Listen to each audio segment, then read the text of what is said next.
Guardianes. ¿Qué tal, amigos? Nos encontramos nuevamente en el programa Guardianes, en un tema interesante. ¿Qué tal, Emerson? ¿Cómo estás? Aquí estamos, Andrea, ya de nuevo. Y ahora, como se ha fijado usted, no estamos solos y realmente tenemos un tema muy especial, y esto tiene que ver con la educación en los niños y en las niñas. Y tenemos un propósito y un objetivo bastante interesante. ¿Cuál es, Andrea? Así es, Emerson. Precisamente estábamos revisando la memoria que publicó el Ministerio de Educación recientemente, y destaca aspectos muy importantes con respecto a los cambios que han habido a nivel mundial respecto de esta pandemia que que todavía estamos atravesando, y a nivel social, comunitario y así también a nivel educativo se han sufrido muchos cambios. En ese sentido, pues el Ministerio de Educación ha mantenido diversas modalidades con respecto a la educación, y para ello pues tenemos a nuestro experto en esta temática. No, por supuesto. Y yo creo que uno de los objetivos en este momento es identificar esos aciertos, esas dificultades que se han presentado en la educación de los niños y las niñas de nuestro país. Y como ya bien usted lo decía, hoy nos acompaña el licenciado Eduardo Cruz, que ya está con nosotros desde hace ratitos. Él es un profesor con casi 23 años de estar ahí en la docencia, y realmente nos va a dar buenos aportes en este podcast Guardianes, que estamos con todos aquellos que nos están sintonizando a través del INTV y los medios, las redes sociales. Eduardo, bienvenido. Muchas gracias, Emerson. Gracias, Andrea. Es bueno estar aquí con todos y poder discutir sobre esta temática educativa. Yo creo que la educación es uno de los ejes principales en cualquier sistema de gobierno, por lo que debe estar implícito en todas nuestras áreas de la vida, y darnos cuenta de que esto impacta a futuro. Entonces, la educación es muy importante retomarla cada vez que se pueda para poder retroalimentarla, pulirla, para que se aplique más a las necesidades de nuestros niños, la realidad actual. Excelente, gracias, Eduardo, de verdad es un placer tenerlo aquí con nosotros. Andrea, ¿qué nos dice el Ministerio de Educación, Ciencia y Tecnología al respecto? Sí, como mencionaba al respecto, a raíz de esta situación se resultó afectada la continuidad de la educación en nuestro país, ¿verdad? Por la pandemia, por el COVID-19, y por lo que sabemos que el gobierno puso la cuarentena, y por ende los niños no pudieron salir de casa. No obstante, sí se continuó la educación de una manera distinta a la que normalmente estábamos acostumbrados. El Ministerio de Educación encontró esas diversas modalidades, como por ejemplo la virtualidad, clases por medio de la televisión, programas televisivos, programas radiales, que de alguna forma pues se le dio continuidad a la educación, aunque sea de manera distinta, pero fue un reto, considero, a nivel tanto de educadores como de los niños estudiantes. Todos los agentes en el ámbito educativo, estamos hablando de primero estudiantes, luego padres de familia y también el ministerio como tal, se vio en la necesidad de usar las tecnologías de la información y la comunicación de manera más acelerada, tratando de tomar ritmos similares a los de otros países, no con el propósito de compararnos, sino con el propósito de brindar una alternativa para que la continuidad de los niños, no solo en el lado educativo, porque la escuela no solo cumple la función académica, sino también la función de socializador. Entonces, en la etapa que los niños en edad escolar, estamos hablando desde parvularia hasta bachillerato, incluso lo universitario, la educación tiene también ese aspecto de ser un ente socializador. Esa área también se desatendió de forma indirecta, y por eso el ministerio vio con buenos ojos el brindar estas herramientas y acelerar el proceso que se hubiera dado tal vez dentro de 10 años. en esta dinámica me parece sumamente interesante, Andrea y Eduardo, que todo el plan estratégico institucional formulado para el 2020 giró y quizás tomó un rumbo totalmente distinto, porque todo se paró, y no solo en El Salvador, sino que a nivel mundial. Y a mí me parece interesante de que este plan estratégico a nivel institucional, a nivel educativo, se reformuló de una manera tan impactante que creo que a todos, y Eduardo no nos dejará mentir que es el experto en la parte educativa, a todos nos agarró por sorpresa. No estábamos preparados y entonces empezamos a decir, bueno, ¿y nuestros hijos cómo se van a educar? Y nuestras niñas cómo van a perder este año? ¿Y cómo este chico que está a punto de graduarse ya no se va a graduar? Entonces se generó tanta incertidumbre, tanta confusión, que nos lleva ahorita a pensar, Eduardo, y tal vez nos va a ayudar con esto, que existieron cifras, bueno, quizás datos estadísticos variaron, cambiaron rotundamente, entre ellos, por ejemplo, aquellos aspectos que tenían que ver con la matrícula, con la deserción, con la reprobación, entre otras cosas. Entonces, esto nos lleva a pensar o a preguntar, ¿cuál ha sido entonces esa situación educativa de los niños y las niñas previo a la pandemia? ¿Qué podemos pensar al respecto de eso? Previo pandemia, como fue un evento no planificado y fue algo que nos tomó de sorpresa a todo el mundo, previo pandemia, la educación continuaba el curso que el Programa Nacional de Educación tenía. No había variaciones inmediatas, sí revisiones a planes de estudio, sí adecuaciones en cuanto a la metodología, dependiendo del lugar donde se encontraba, porque la mecánica educativa, aunque los principios son los mismos en cuanto al currículo, cambia dependiendo de la zona. No es la misma mecánica para la zona rural que para la zona urbana. No estamos diciendo de que no cubran los mismos propósitos o indicadores de logro, sino que se abordan de una manera diferente para poder lograrlo. Entonces, el camino que el Ministerio de Educación venía tomando con esto de cumplir el programa educativo en cada uno de los niños era normal, digamos. A raíz de la pandemia, al interrumpirse el ciclo de esto, al parar el trabajo, nosotros consideramos que nos hizo un estancamiento muy peligroso. Peligroso en el aspecto de que cuando se pierde la continuidad de algo, retomar el trabajo cuesta, porque se tergiversa la forma de hacer las cosas, se aprende mal, porque el aprendizaje tiene que ser dirigido, tiene que ser planificado, debe tener un propósito. Cualquiera, por pequeño que sea, el aprendizaje debe ser planificado para que sea óptimo.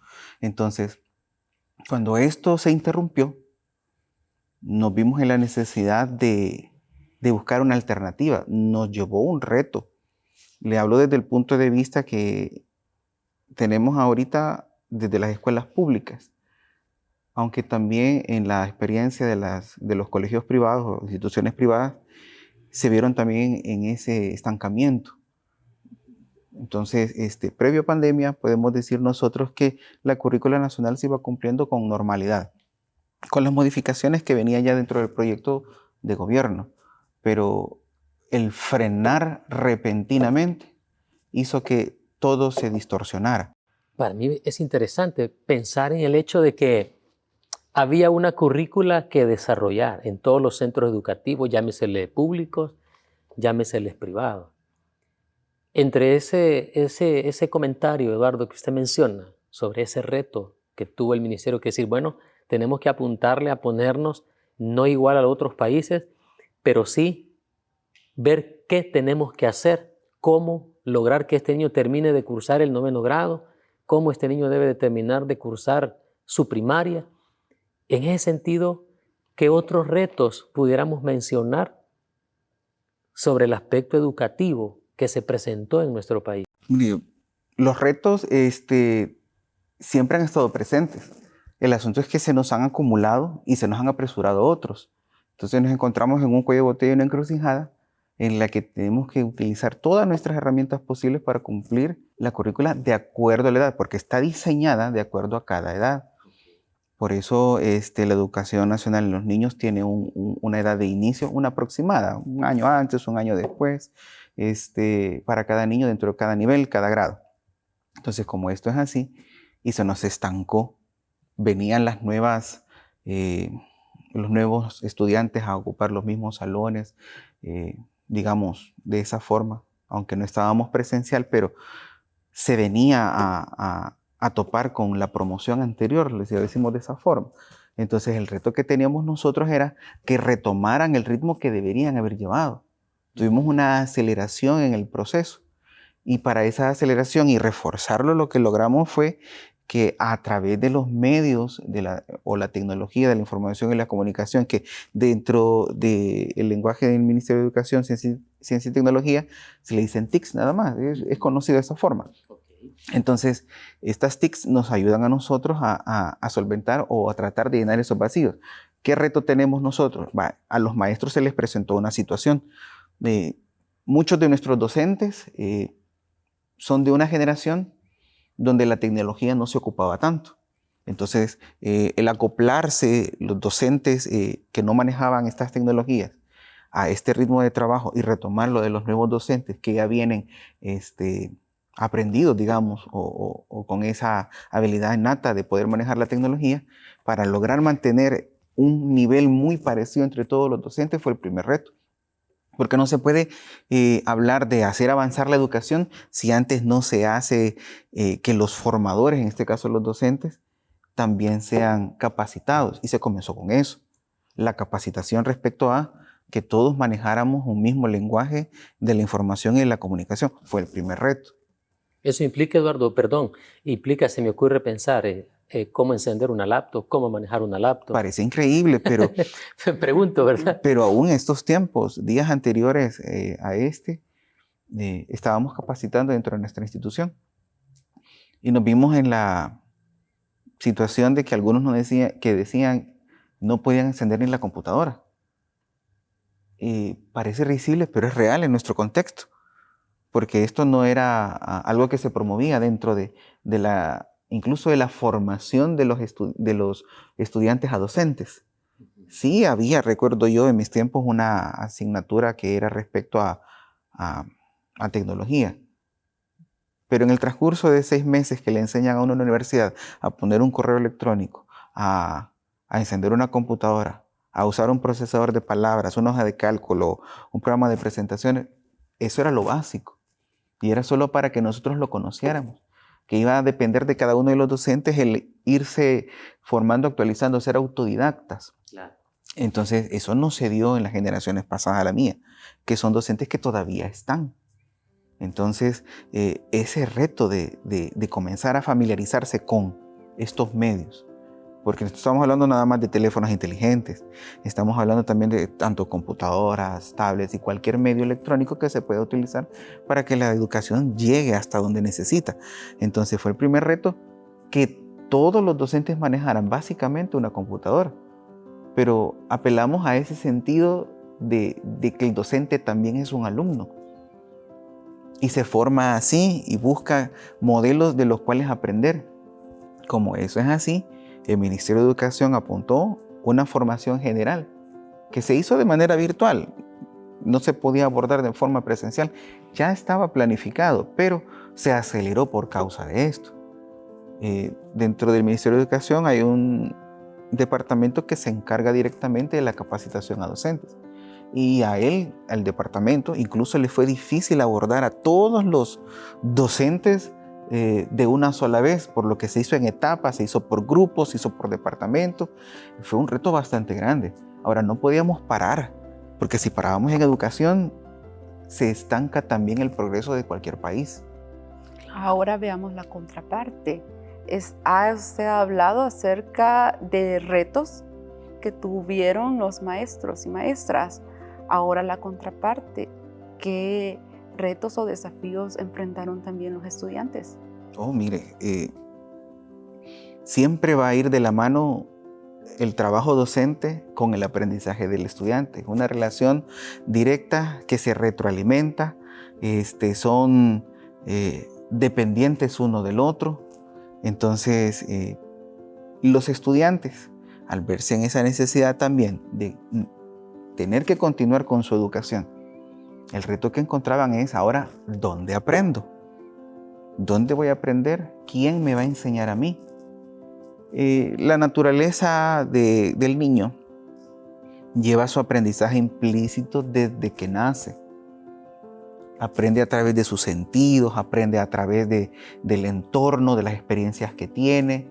Esos son aprendizajes, como les digo, empíricos en un principio, y después una formación, digamos, en un sistema más formal, que es la educación formal que tenemos en El Salvador, ha hecho de que se llene esa necesidad del estudiante o del niño, mejor dicho, de querer aprender y aprender de la manera correcta.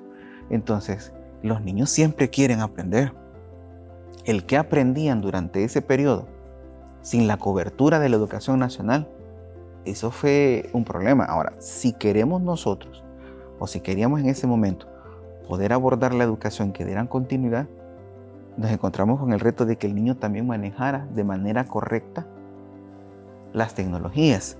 Y les digo de manera correcta porque muchos de ellos desde chiquito el papá ya le daba el teléfono celular y lamentablemente no con el objetivo el niño aprenda, sino el niño se distraiga y me deje tranquilo un rato. Juegue en teoría, porque incluso los juegos deben tener un propósito. Claro. Porque los juegos son, digamos, un lugar donde ellos pueden simular un entorno, practicar en él y luego ir a desarrollarlo donde el entorno que es real. Por supuesto. Entonces sí, esos son los propósitos de los juegos.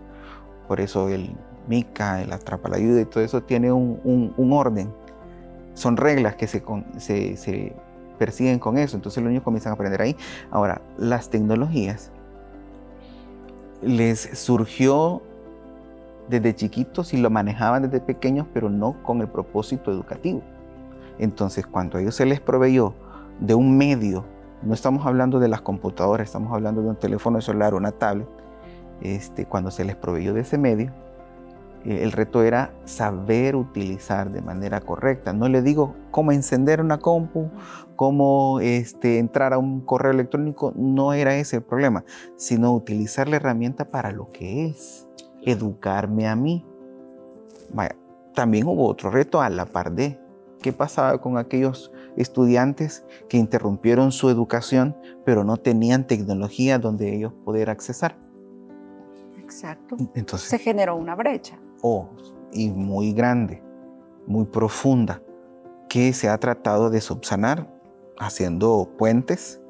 Y lo que hacían algunos docentes era entregar por escrito fotocopias o material como libros para poder cubrir esa necesidad educativa. Entonces, esto era para el que no tenía acceso a la tecnología. Ahora, de acuerdo al Ministerio de Educación, anda aproximadamente del 96 al 98% de estudiantes que ya completaron su proceso de recibir un aparato electrónico que les ayude con la educación.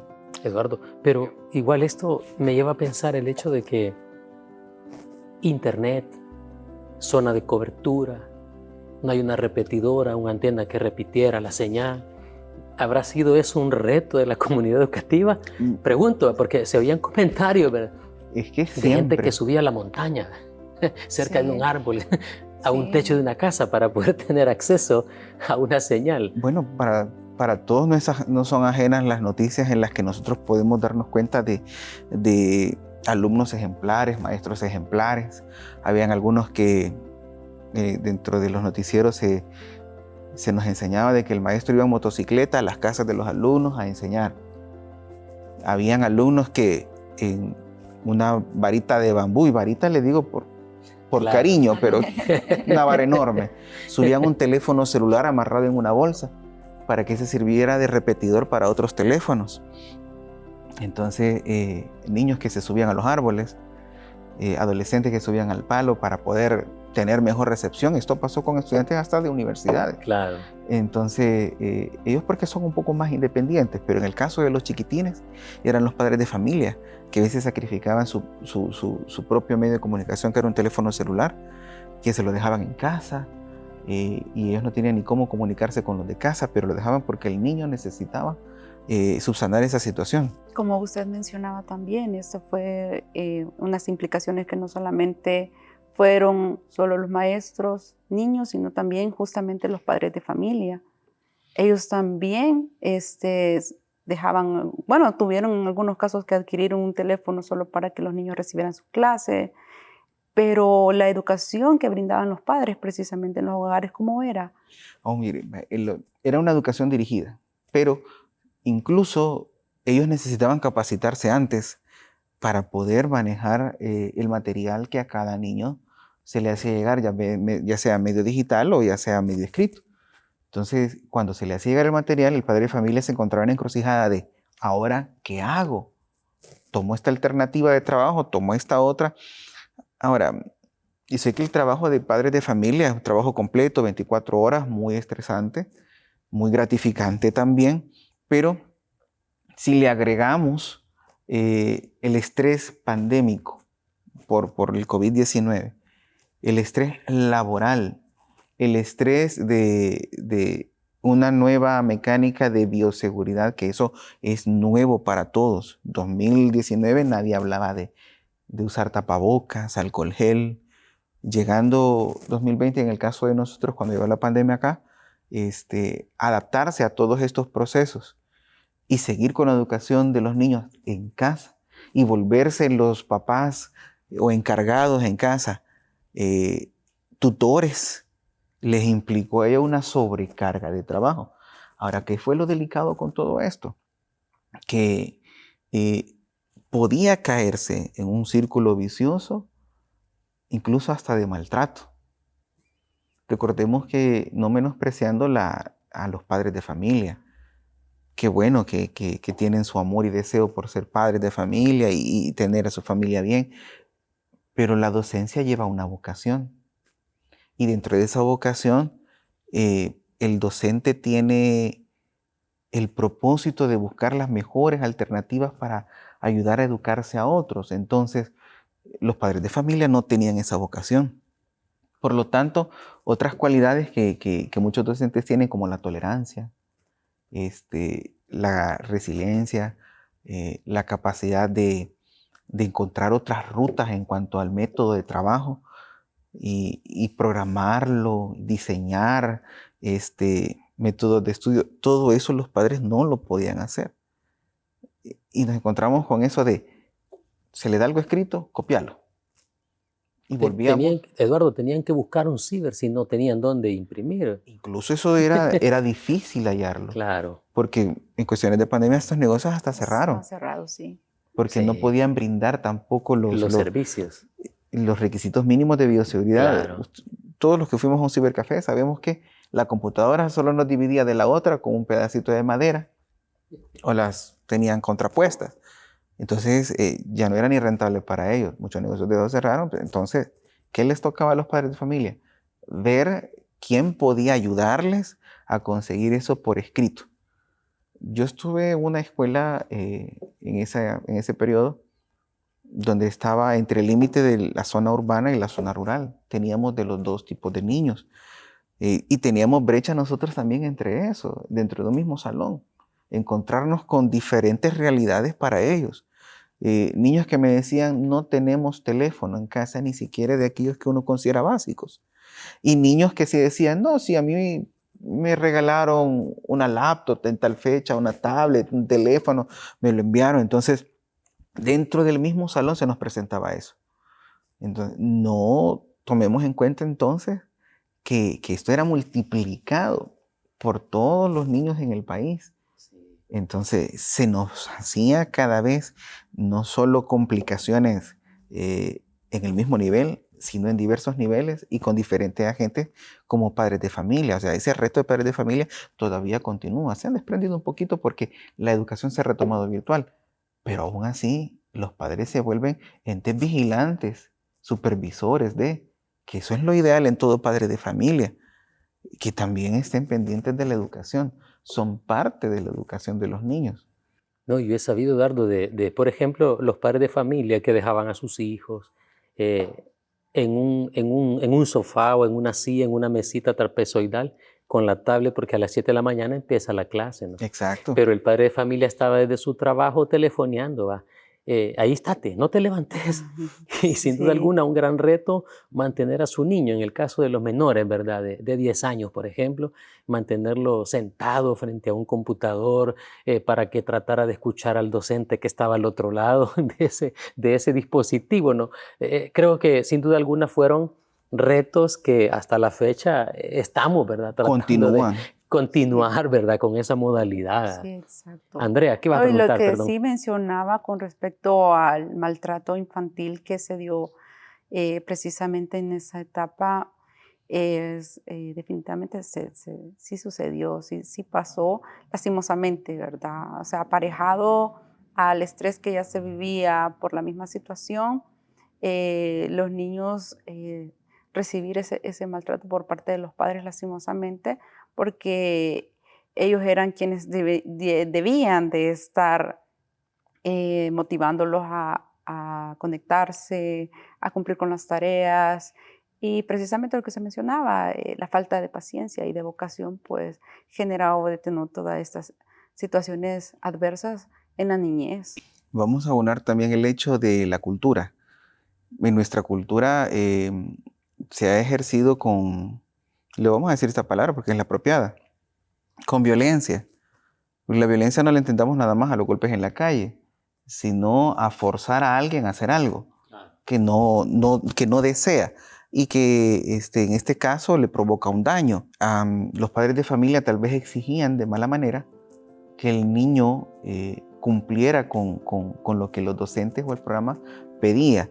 Entonces se veían en la necesidad de forzar, amenazar, algunos llegar a el común cinchazo o golpe. Y eso generó en el niño niveles de estrés altos. Una niña decía en un video corto que los niños también se estresan. Lo que pasa es que nosotros menospreciamos, el adulto generalmente menosprecia si el niño se estresa o no se estresa. Y si lo hace, claro, desde el punto de vista adulto, que solo coma, duerma, juegue, para nosotros eso sería ideal y no nos generaría estrés. Pero cada nivel de vida, cada etapa de la vida tiene su propio estrés. Claro. Y en este caso los niños tienen niveles de estrés que lo demuestran de manera diferente. Unos se cohíben, otros es el opuesto, que se relacionan demasiado, otros pueden mostrar diferentes actitudes y nosotros debemos ver que cuando se salen de su vida normal y comienzan a tener actitudes que nunca habían tenido, son muestras de que los niños tienen estrés. Y el estrés se les genera a ellos por la frustración de no poder hacer aquello que tanto le pedía el docente a través de forma virtual o escrita, como lo que el papá le pedía o mamá pedía en casa. Entonces eso generaba que el niño no supiera hacia dónde avanzar, hacia qué método, hacia qué camino tomar esfuerzo. Entonces eso le generó demasiado estrés y también generó en padres de familia frustración, que no supieron cómo manejarla y la trataron de externar y salió como violencia. Entonces los niveles de abuso en esa época, el Ministerio de Educación trató de medirlos a través de diferentes encuestas que ha venido haciendo. ¿Qué resultó? Que sí, que habían recibido ciertos niveles de abuso. Sí. Ahora, cuantificables por zona y todo eso todavía se está en el trabajo. Recordemos que la matrícula en educación en el país sobrepasa el 1.000.000 de niños. Claro. Entonces, cuantificar todos esos datos todavía está en proceso. Por eso muchas de las estadísticas del Ministerio de Educación, que eran comunes, hasta el año 2019 se tomaron normal. Y en algunos aspectos de medición estadísticos no se pudieron retomar en el 2020. Se han tratado de hacer en el 2021 y 2022, pero está dificultando, porque cuestiones como Si el padre no podía resolver esa situación de estrés con el niño, de las clases, todo eso, mejor optaron por que ella no siga estudiando. Y la deserción forzada, porque no es que el niño no quisiera, es que el padre se veía en una situación de ¿qué hago? Si tengo que trabajar, tengo que estar viéndolo a él tiene que estar en clases, la niña tiene que estar haciendo sus tareas. Entonces se vio incapaz. Y eso es algo que estaba fuera del alcance o del control de los padres de familia. Ante esta situación de modalidad de enseñanza-aprendizaje a consecuencia de la pandemia, Andrea, ¿qué podemos hablar de los desafíos? Bueno, precisamente con respecto a, yo creo que hay que trascender el hecho de que un maestro es encargado de enseñar esta dinámica de enseñanza-aprendizaje. El maestro tiene que trascender el hecho de no solo impartir una clase, digamos, matemática, lenguaje, cualquiera de las materias, informática, sino del hecho que también respecto a los valores, que eso es sumamente importante para el crecimiento de todo ser humano, ¿verdad? De un individuo dentro de la sociedad y específicamente en la etapa muy importante como la niñez. Bueno, la situación de valores fue bien difícil abordarla porque no hay mejor escuela que el modelaje. Quiere decir, lo que yo haga, el niño lo aprende viendo. Entonces, las situaciones de modelaje en cuestión de valores se limitaron a lo que en casa se hacía. Por eso en un principio mencionamos el agente socializador de la educación. Ese aspecto de que la educación me va a ayudar a mí a que el niño se entrene para la vida, con principios y con valores. Hace unos años se tomó bien el hecho de retomar valores dentro de la asignatura de ciencias sociales nuevamente. Eso permitió abordar un área descuidada dentro de la educación nacional, pero que ahora nos ayuda a nosotros a tener una herramienta extra para formar ciudadanos que no solo sean productivos, sino que también sepan convivir con los demás. Cuestiones como tolerancia no se puede enseñar con letras, se tiene que enseñar con ejemplo. Entonces, si eso es así, nosotros no podemos encajonarla en papel. Fue otro reto, seguir con la educación de valores en los niños. Como nos encontramos con esos retos y gracias a Dios hemos podido tener clases semipresenciales ahora, pues nos ayuda a nosotros a que los niños tengan una perspectiva de abordaje de las situaciones diferente a lo que estaban acostumbrados. Eso nos ayuda a nosotros a que los niños puedan sobrepasar sus problemas por las vías adecuadas. Enseñarle de que hay otras alternativas para resolver problemas o hay otras cosas a las que de verdad hay que prestarle atención, porque valores no solo son tolerancia, sino que también a qué en realidad se le debe dar importancia y a qué no. Aprender a priorizar y saber qué debo atender primero y qué no debo atender, para hacer de estos niños personas que sepan también tomar decisiones de la manera más adecuada. Entonces es un reto todavía con el hecho de los valores, porque necesitamos la presencialidad para la ejecución de estas cosas. Y también esa educación vía valores la complementamos con el hecho de los padres de familia. Antes se retomaba, antes prepandemia, aquellas escuelas para padres o reuniones generales como la gente lo conoce, donde a los padres se les impartía un tema de acuerdo a la realidad inmediata de los niños del centro educativo. Que el Ministerio de Educación formaba y mencionaba valores mensuales y se podían retomar para tratarlos con padres de familia según la necesidad de cada centro. Entonces, eso se ha perdido también. Se llamaba Escuela para Padres con ese propósito. Porque incluso decir que somos adultos y que lo hemos aprendido todo es ser pretenciosos. No dejamos de aprender sino hasta que morimos. Entonces necesitamos ir moldeándonos incluso como adultos. Y eso nos daría herramientas para tratar mejor a los niños y enfocar mejor su energía y su trabajo, que es algo que también se mal encaminó por la falta de la guía. Los niños tienen una capacidad de aprendizaje y una energía enorme. Todo es cómo yo lo motivo, cómo yo le diseño su trabajo. Él no lo mira así, pero el que planifica el trabajo, el docente, sí puede ver lo que el niño necesita desde lo que va a partir y cómo llegar hasta esa meta. Entonces, esa es una situación en la que se está dificultando por esto de la pandemia y porque no están todos los niños llegando a clases, ni tenemos el periodo mínimo de trabajo con cada uno. Para trabajar bien, en este caso la materia prima del niño, necesitamos no solo tecnología, sino tiempo y también otros recursos que nos brinde el mismo niño, porque el niño no es un libro en blanco. Ningún niño o niña es que viene con cero. Todos tienen algo precargado.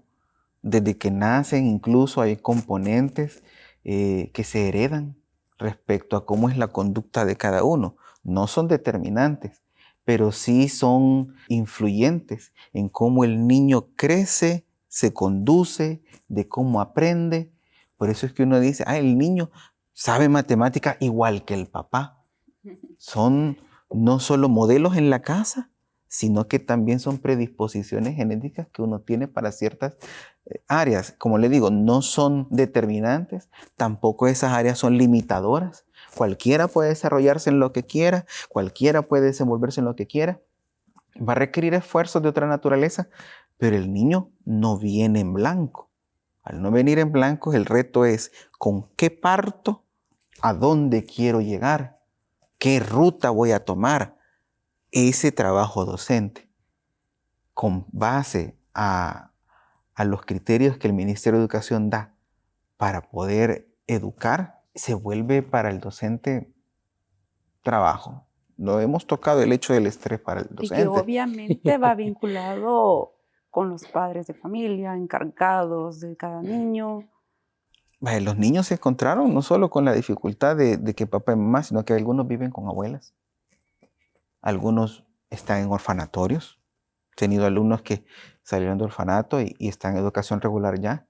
A ellos también les tocó. Algunos crecen sin que alguien pueda orientarles. Digamos el abuelo. A él se le dificulta todavía más el uso de la tecnología.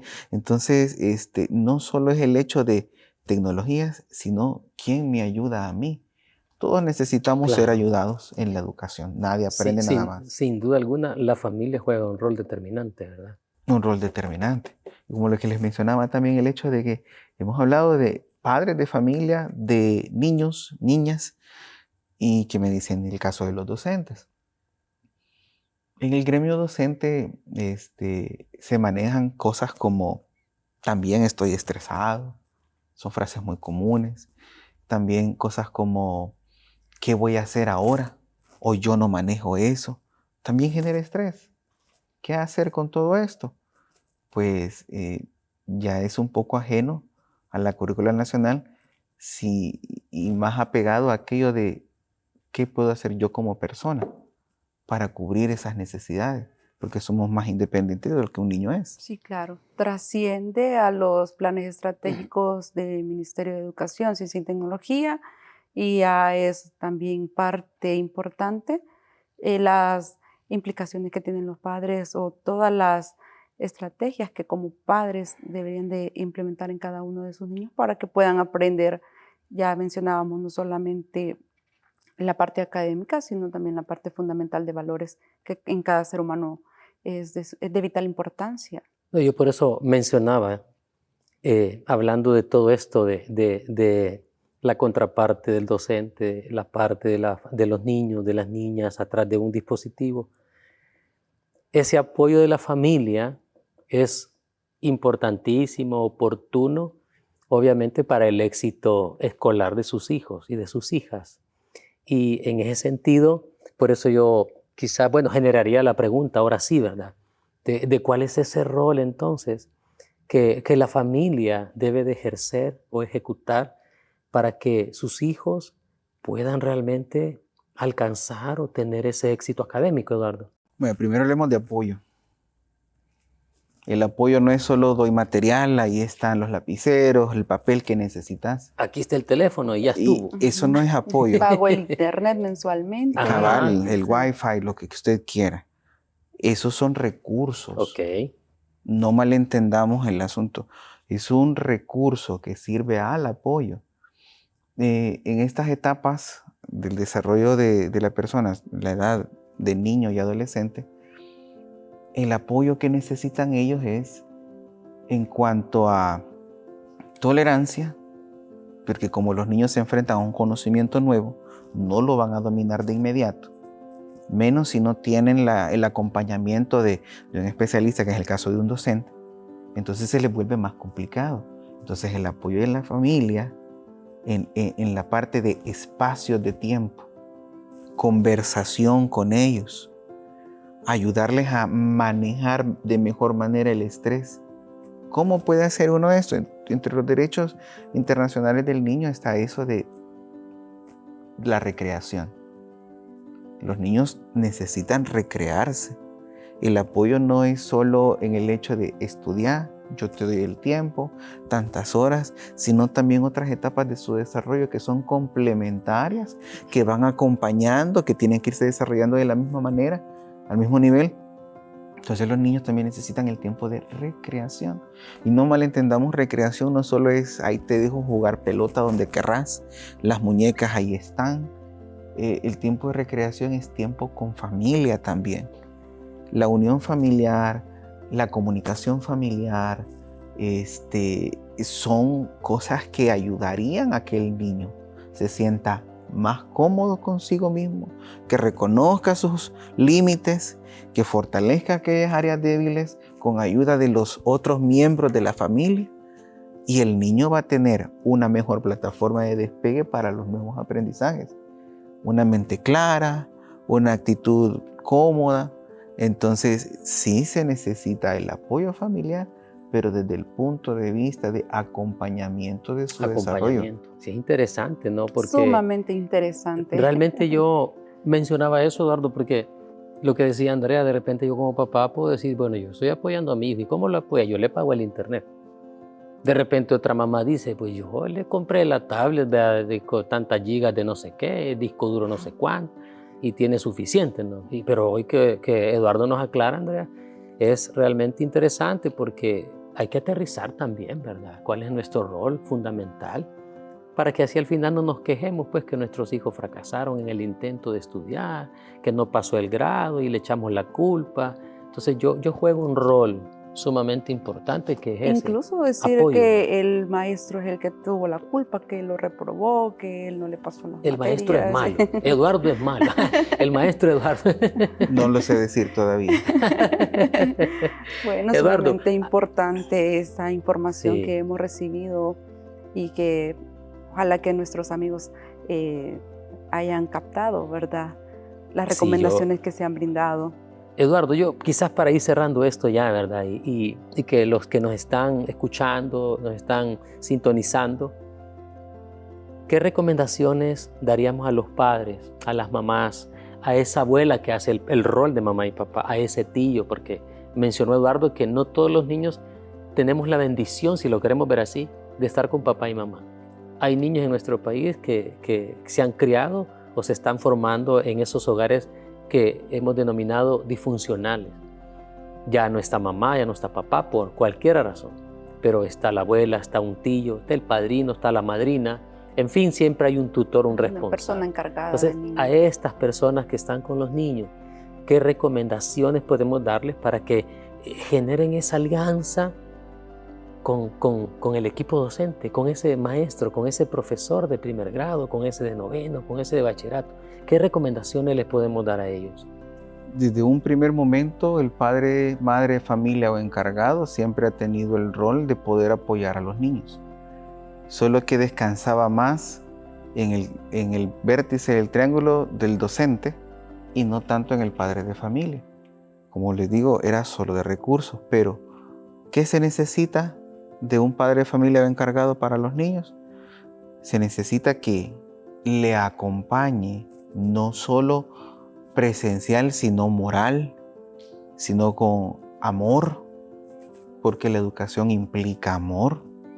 Necesita el padre de familia manejar de mejor manera las situaciones y tener mayor tolerancia, entender de que los niños aprenden a un ritmo diferente y no porque usted tiene 2 niños, los 2 deben ser iguales, cada uno tiene un ritmo distinto, por lo cual se vuelve imperativo de que el mismo padre de familia o encargado tenga la disposición de abandonar paradigmas de cómo se educaba y cómo ellos tienen ahora que educar. Cambia en el contexto de pandemia y cambia por una educación futura que se vuelve más desde casa a través de los medios de comunicación. No estamos implicando de que el padre tiene que manejar mejor la computadora, porque una adecuada supervisión no implica ver dentro de lo que está haciendo, sino que yo me aseguro de que el niño trabaje en lo que debe cuando yo también le he enfocado los objetivos claros y yo le estoy acompañando en su desarrollo. Eso es lo que debe ser un padre de familia, el acompañamiento, la tolerancia. Y si ninguna de estas cosas cubre todavía, apóyese en otras personas. Demostrar que somos incapaces de hacer algo solos no nos vuelve débiles, nos vuelve inteligentes y nos vuelve a nosotros personas valientes que reconocemos que no podemos solos. Así que apóyese en alguien más también como padre de familia, hermano, tío, vecino. Y con el apoyo mutuo van a encaminar o van a multiplicar el esfuerzo del niño y de la niña. Esto es un reto que ellos van a llevar años en asimilarlo, porque dentro de educación no podemos hablar de días ni de meses, sino que lo que se está haciendo ahorita lo vamos a ver dentro de 5, dentro de 10 años.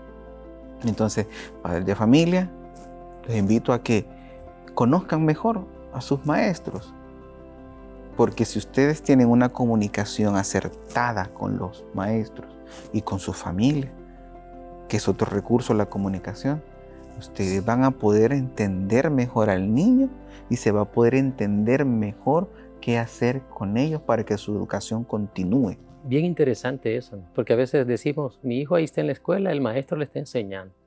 Y mi tarea solo es escribirlo, ¿va? Así no le irrumpo Y su pagar derecho. mensualmente las cuotas. Si es un colegio, ¿va? Le pago la cuota, le pago la Sí. universidad. Y yo creo que esto no solo es una cuestión de cumplir un derecho fundamental, sino permitir que nuestros niños y niñas tengan un desarrollo integral, Andrea. Un Así desarrollo que les es. permita ser alguien en el futuro, que los niños sueñen, con aquello, ¿verdad? Decir yo, bueno, quiero ser doctor, entonces cumplí tu tarea de ser doctor. Quiero ser ingeniero, pues cumplí ayudarle a que cumpla ese sueño de ser ingeniero o Claro. cualquier otra cuestión de estudio, ¿no? Que él quiera hacer en el futuro. Eso entonces nos lleva a pensar de que el entorno, todo el contexto, a todo aquello que le rodea es importante para el niño, ¿no? Es para su buen desarrollo. El núcleo familiar se vuelve primordial también para ese desarrollo. Un buen fundamento familiar nos da una buena base para que el niño aprenda mejor y más, y en cualquier ámbito se vuelve algo que se desprende concéntricamente. Todas sus áreas de la vida son más fortalecidas si dentro de la familia hay un fundamento idóneo. Ok. Bueno, entonces cerremos este espacio, Eduardo, de la educación de los niños y las niñas, diciéndole a los padres de familia que es sumamente importante generar un apoyo, pero muy cercano a sus hijos, a sus hijas, y que de igual manera podamos tener esa comunicación asertiva, cercana con los docentes, cualquiera sea el grado, ¿no? Cualquiera sea la asignatura, creo que no perdemos nada con acercarnos a ese docente. Al contrario, ganará mucho. Gracias, Exacto. Eduardo. ¿Qué otra cuestión podemos recomendarle a los papás, Andrea? A Yo las creo madres. que esa situación de comunicación entre padre, esa triangulación precisamente, padres de familia, el alumno, el maestro o maestra, yo creo que eso sí potencializaría mejor la educación de los niños. sumamente importantes las recomendaciones que Eduardo nos ha dado y que los padres de familia encargados puedan ponerlas en práctica para que puedan apoyar a los niños y niñas que tengan en casa. Bueno, Eduardo, agradecemos que nos haya aceptado la invitación que le hicimos en esta oportunidad. Gracias, Andrea, por acompañarnos. A ti, Emerson, por y estar a acá. todos aquellos que nos sintonizaron en este podcast Guardianes. Les esperamos en nuestra próxima temática. Bendiciones para todos. Es un gusto. Saludos. Gracias. Dios, nos vemos.